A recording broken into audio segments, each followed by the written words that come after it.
Instagram, well, I should not say but Instagram itself is responding to some Insta backlash, let's say, after the photo sharing service announced that it was changing its policy, its privacy policy, that is.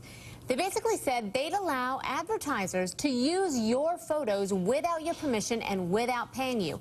Well, after a lot of criticism, Instagram, which has millions of users, by the way, quickly took another step backward, and now they say the language was just confusing. They never intended to sell their users' pictures. The company's co-founder says they will clarify the policy in the next month.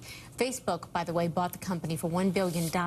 Yes, with a B, $billion, back in April. So I want to bring in millennial lifestyle expert Chelsea Krost. She's also the author of 19. It's a personal memoir of her own experience as a teenager. So, Chelsea, first of all, I just want to clarify something and see if you know this. Was the original intent correct here, that advertisers were going to have the right to use photos and it's only the public outcry that changed it?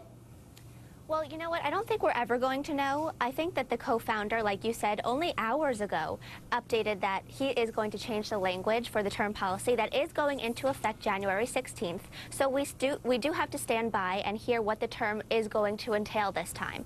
I'm not sure what the original intention was and if it is changed because of the outlash now, but I don't think that's something we're ever going to know.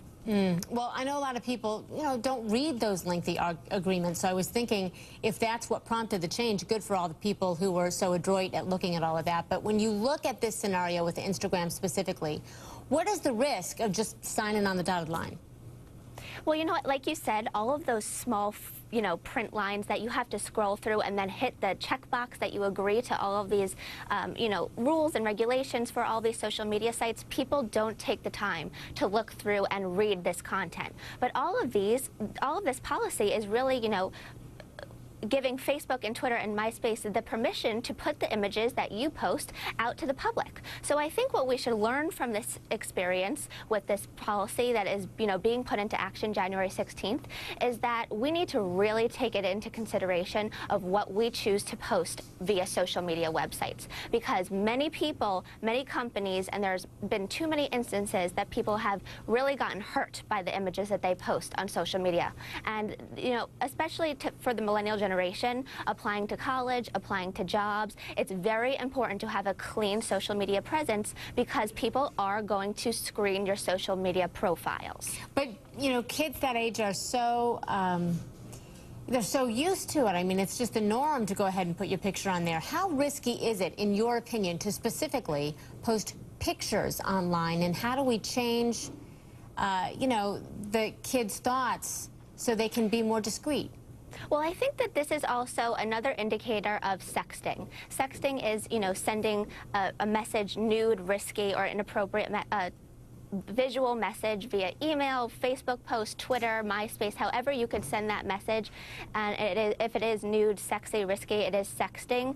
And I think that this is another eye-awakening, example of how sexting is becoming an epidemic, and how we need to have dialogue in households from parents to children about the importance of not putting these types of pictures out to the public. Well, my plea for especially young girls is to realize that your body is your temple, and that you should not be sharing images of yourself with anybody out there, because what a lot of people don't know, millennials and anybody even under the age of 18, they could be charged with child pornography allegations if they are caught sexting. So I feel that this is such a great example of why we really need to take it into consideration of what we post on our social media profiles. Amen. Nice job, Chelsea Krost. Thank you so much for one important reminder there. We appreciate it. Thank you so much for having me. Sure.